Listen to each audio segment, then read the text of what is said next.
আসসালামু আলাইকুম। চলে আসলো ঈদ। ঈদে সবাই নতুন কাপড় পরবে। যাদের মা বাবা আছে তারাই শুধু নতুন কাপড় পরবে, আর যাদের মা বাবা নেই, রাস্তায় পড়ে থাকে, তারা নতুন কাপড় পরতে পারবে না। তাই আমাদের যাদের সামর্থ্য আছে, আসুন আমরা পথ শিশুদেরকে নতুন পোশাক দিই।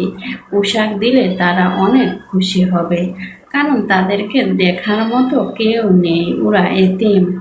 ওদের মা বাবা ভাই বোন আত্মীয় স্বজন কেউ নেই। ওদেরকে যখন আমরা দেব, তখন আল্লাহর আরশ খুশি হবে।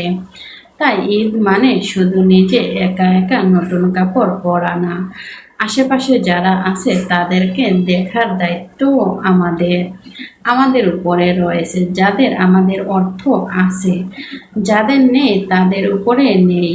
শুধু যাদের সামর্থ্য আছে তারাই আমরা এই যে এতিম মিসকিনদেরকে দান করব। দান করলে আল্লাহ তাআলা খুশি হবেন। আল্লাহ তাআলা কিয়ামতের দিন যাদের ধনবান আছেন তাদেরকে আল্লাহ তাআলা প্রশ্ন করবেন, হে আমার বান্দা, আমি বস্ত্রহীন ছিলাম, তুমি আমাকে বস্ত্র দাওনি। আমি ক্ষুধার্ত ছিলাম, তুমি আমাকে ক্ষুধা নিবারণ করে দাওনি।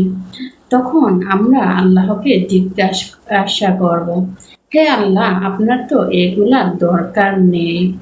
তো আল্লাহ তাআলা বলবেন, তোমার আশেপাশে যারা ছিল এই রকম অবস্থায়, তাদেরকে যদি তোমরা দিতে, তখনই আমাকে দেওয়া হতো।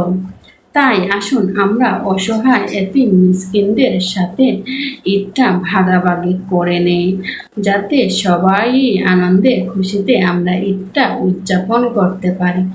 ঈদটা শুধু একা কারো না, ঈদটা হচ্ছে পুরো বিশ্বের মানুষের জন্য, পুরো বিশ্বের মুসলিমদের জন্য। সবার জন্য ঈদ আসে, আবার ঈদ চলে যায়। সেই মাত্র একটা দিন আসুন না আমরা এতিম মিসকিন গরিব অসহায়দের সাথে ভাগাভাগি করে নিই, সবার মুখেই আমরা হাসি ফোটানোর চেষ্টা করি।